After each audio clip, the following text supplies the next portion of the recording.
Did you enjoy the 2008 New Hampshire Liberty Forum? Would you like a cheaper, more social opportunity to see New Hampshire and meet the porcupines? Well, now's the time to make plans for PorcFest '08. We're holding it at Gunstock Mountain Resort, June 9th through the 15th. We'll be doing a lot of this, a lot of this, and a lot of this.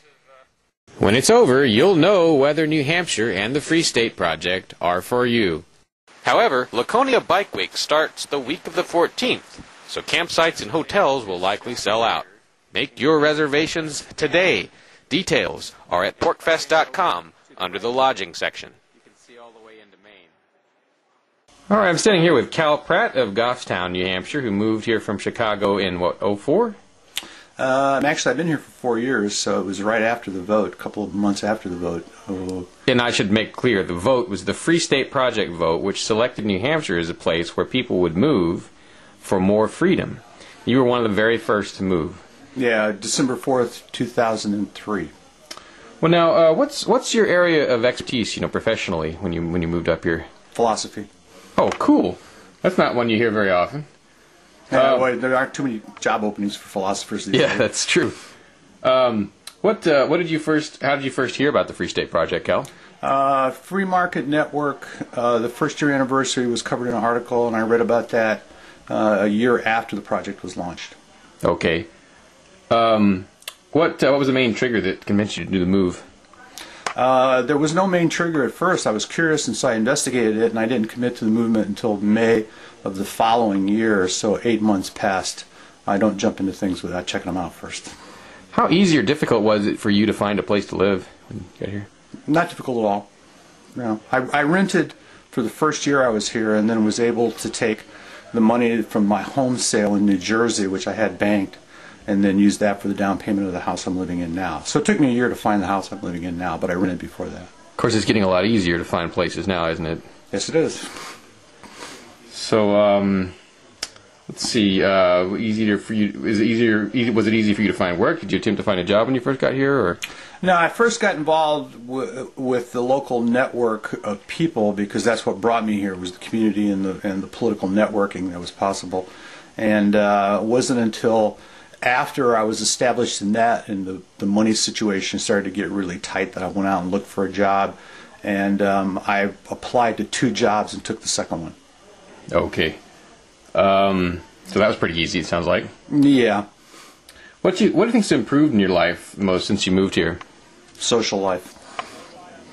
That's very interesting, because I was actually just doing a separate story about that subject, by showing how many people were having a party today. But why do you say that? Normally, if you're a free market, independent, sort of personal responsibility kind of guy, you're living in the wrong country for that. You have to find a particular place that still respects those sort of values, and New Hampshire is that place, and the Free State people are the kind of people that I don't need to explain myself to. So, first of all, I had more freedom when I moved to New Hampshire, and that was immediate as soon as I became a resident here. And second, I am a part of a great community that is continuing to grow, and that's a very positive aspect of my life right now. What's been the hardest part of moving to New Hampshire? I can't think of anything offhand. I've been a nomad for a good portion of my life, and I've moved a lot. This was a fairly easy move. Of course, I'm married, so I have support. So how do you like it here? I think the community is great. The state's great. I think the opportunity to involve yourself at the local level on politics, to actually go once a year to a town meeting and operate as a legislator in your town is great. Something I've never experienced in any of the other 10 states I've lived in.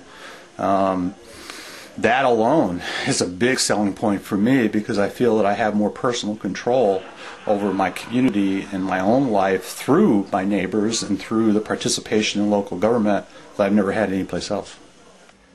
What's the main kind of liberty activism that you've been involved in since you moved here, Cal? My main interest is economics, and I've seen a lot of people, including members of my own family, suffer because the government interference in our economic life has made it more difficult for people to earn a living. And so I would have to say commerce and the opportunity to engage in entrepreneurial activity to be your own boss. Those are the kind of things that are important to me. I want to start my own business. I'm working now at starting my own home-based business, and New Hampshire's pretty easy to get yourself set up as a one-man corporation and go ahead and live out your dreams of being an entrepreneur. So those are the kind of things that are important to me. The ease of hiring people, the amount of government interference in the economic activities of people is minimal here in New Hampshire. Unfortunately, a lot of it comes from the federal level, not from the state level. So those are big selling points for me. Okay. Do you have a short story about maybe your favorite memory of activism, liberty activism in New Hampshire? Well, there's been a lot of really good things. I mean, there's a number of them, but I think my favorite one, which I've shared before, was shortly after moving here. While I still had my New Jersey license plates on my vehicle, I stopped at a gas station during the winter. It was a few days after moving here, so it was December of '03. And I was pumping gas in the car, and there was an elderly gentleman who had a very pronounced New England accent at the station pump next to me. And I asked him, I was trying to find out what were the issues at that time, because when I first came here I had a notebook and a pen and I wrote down what were the community issues. And there's a gentleman and I talked for a moment, and then he glanced down at my license plate, my New Jersey license plate, and looked up at me and he says, "You're not here to raise taxes, are you?" I said, "No, sir, I think you're already paying enough taxes as it is." So I don't know if that's a political activism story, but it was one of my first incidences of getting a feeling for what the political environment of New Hampshire is like, and I like that. Do you have a favorite memory of a freedom you've witnessed in action here that people in other states don't have? Well, I went down and registered for $50 for a business, and it took me one day. It cost me $50, and that was it. That's all you need to register yourself as a business here in New Hampshire, unless it's a business that's heavily regulated. My particular business was not, so I was primarily in internet sales. So that was a nice, refreshing change. Very easy. Cool. Okay, Cal, anything else you'd like to add that I haven't thought to ask you about? Well, I can't really think of anything specific offhand. I think if these kind of values of having this kind of a community is important to you, and having a sense of more personal control over your life, if you're willing to take that kind of responsibility, this is a great state to live in. And anybody that's interested, get in touch with the Free Staters who are here. We're more than welcome to anybody who wants to, live by those principles. Just live your own life and let everybody else live theirs. That's a pretty good philosophy to live by. All right. Thanks so much, Cal. Sure. Porkfest.com